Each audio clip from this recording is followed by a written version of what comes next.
சங்ககால சோழர்களில் ஒரு மன்னரை பற்றிய குறிப்பு இலங்கையிலும் காணப்படுகிறது. இலங்கையினுடைய வரலாற்றை கூறக்கூடிய நூல் மகாவம்சம். இது பாலி மொழியில் எழுதப்பட்ட ஒரு நூல்.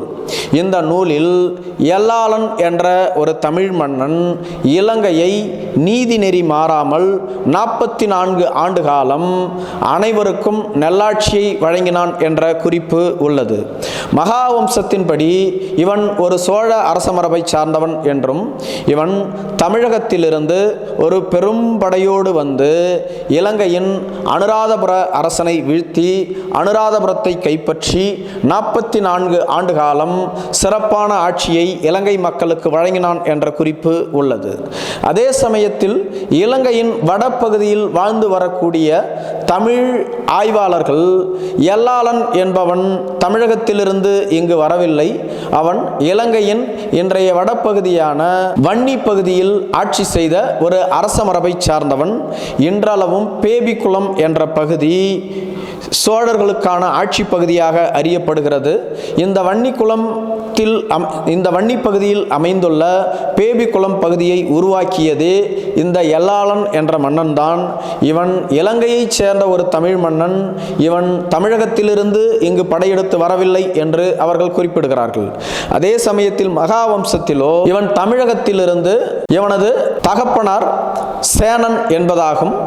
சேனன் குத்திகன் என்ற இரு குதிரை வியாபாரிகள் தமிழகத்திலிருந்து இலங்கைக்கு வந்து இலங்கையினுடைய அனுராதபுர அரசனை வீழ்த்தி அனுராதபுரத்தை கைப்பற்றி ஆட்சி செய்தார்கள். சேனன் அனுராதபுரத்தின் அரசனாகவும் குத்திகன் அனுராதபுர அரசனுடைய தளபதியாகவும் விளங்கி வந்தான். ஒரு நாள் குத்திகன் ஒரு அரசு முறை பயணமாக வெளியில் சென்றபொழுது தோற்றோடிய இலங்கை மன்னன் பெரும்படையோடு வந்து சேனனை கொன்று ஆட்சியை கைப்பற்றினான். அப்பொழுது சேனனினுடைய சிறிய வயது மகனாக இருந்த எல்லாளன் மறைமுகமாக காப்பாற்றப்பட்டான். எல்லாளன் தனது 15 வயது அடையும் வரையிலும் மறைத்து வளர்க்கப்பட்டான். பின்பு பெரும்படையோடு வந்து அனுராதபுரத்தை கைப்பற்றி ஆட்சி செய்தான் என்ற குறிப்பு உள்ளது. மேலும் எல்லாளன் ஆட்சியில் தமிழ் மக்களும் வசித்தார்கள், சிங்கள மக்களும் வசித்து வந்தார்கள். இவன் தமிழர் சிங்களர் என்ற பேதமின்றி அனைவரையும் சமமாக நடத்தினான்.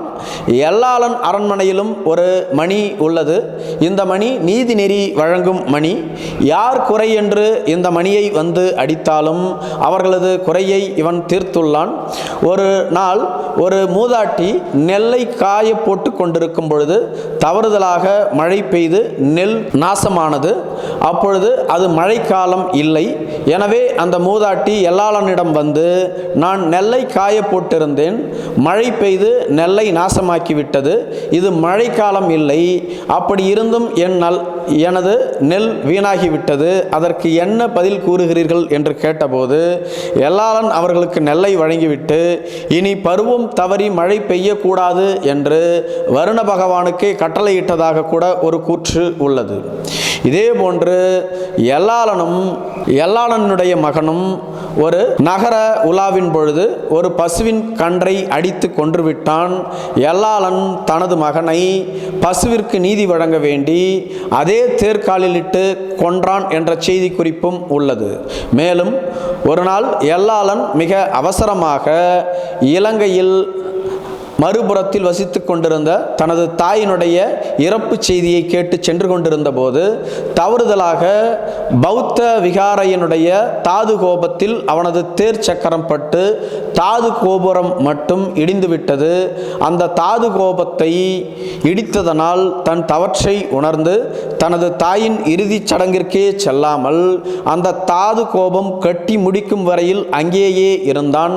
மேலும் தனது தவறுக்காக தன்னை கொன்றுவிடுங்கள் என்று தனது தளபதியிடம் கூறியும் கூட தனது தளபதிகளும் பௌத்த விகாரையினுடைய புத்த பிக்குகளும் இது தவறுதலாக நிகழ்ந்த ஒன்று, இதற்காக நீங்கள் எதற்கு இறக்க வேண்டும், நீங்கள் செய்தது இதில் எதுவும் பெரிய குற்றம் இல்லை, இதற்கு நீங்கள் இந்த தாது கோப்பத்தை செப்பனிட்டு கொடுத்தால் மட்டும் போதும் என்று கூறியதாகவும், அதன் பின்பு கட்டி முடித்துவிட்டுத்தான் தனது தாயினுடைய இறுதி நிகழ்விற்கு சென்றான் என்ற செய்தி குறிப்பும் உள்ளது. இவ்வாறு எல்லாளன் தனது இறுதி நாள் வரையிலும் நீதி நெறி மாறாமல் ஆட்சி செய்தவன்.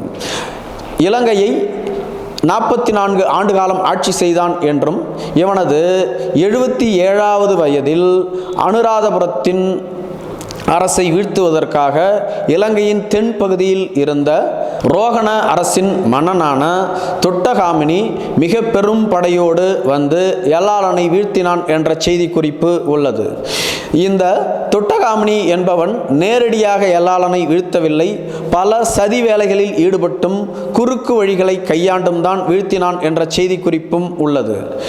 எல்லாளன் அவர்களை தனி நபருக்கு எல்லாளன் படை பெரிது என்பதனால் தனி நபர் போருக்கு எல்லாளனை அழைத்தான் என்றும், தொட்டகாமினிக்கு அப்பொழுது 21 வயது நிரம்பிய ஒரு இளைஞன் என்றும், எல்லாளனுக்கோ 77 வயது நிரம்பிய ஒரு வயது முதிர்ந்தவன் 21 வயது நிரம்பிய ஒரு இளைஞனோடு 77 வயது நிரம்பிய ஒரு முதியவன் போய் போரிட்டான் என்ற செய்தி குறிப்பு உள்ளது.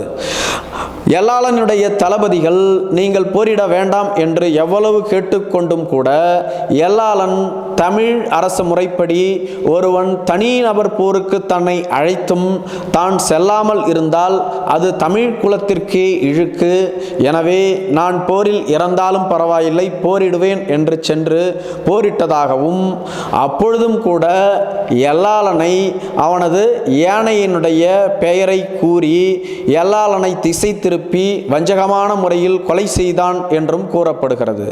77 வயது நிரம்பிய எல்லாளன் 21 வயது நிரம்பிய தொட்டகாமினிக்கு சரிக்கு சமமாக போட்டியிட்டு கொண்டிருந்த போது வஞ்சகமான முறையில் தான் கொல்லப்பட்டான் என்ற செய்தி குறிப்பு உள்ளது.